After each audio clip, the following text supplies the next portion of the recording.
لقد كان لكم في رسول الله أسوة حسنة لمن كان يرجو الله واليوم الآخر وذكر الله كثيرا. ولما رأى المؤمنون الأحزاب قالوا هذا ما وعدنا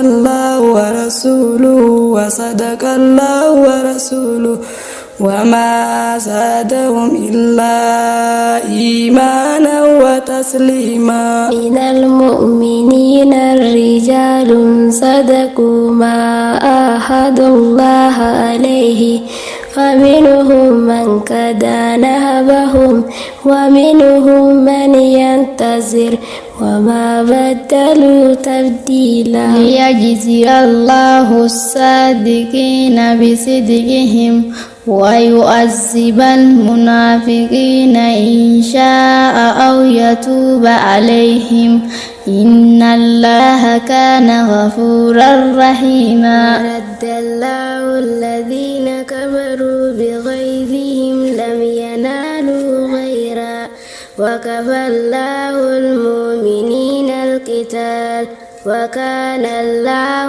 قويا عزيزا. وأنزل الذين زاهروهم من أهل الكتاب من سياسيهم وقذف في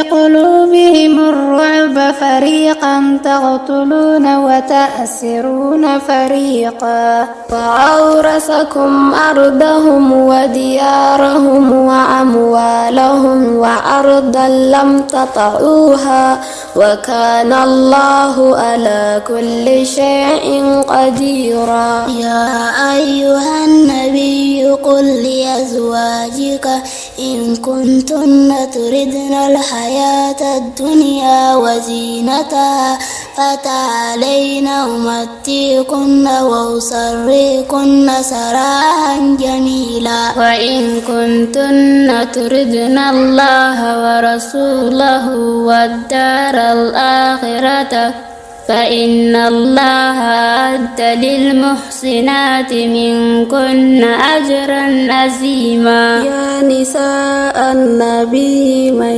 يأتي منكن بفاحشة مبينة يضاعف لها العذاب ضعفين وكان ذلك على الله يسيرا. ومن يقنت منكن لله ورسوله وتعمل صالحا نؤتها أجرها مرتين وأعتدنا لها رزقا كريما.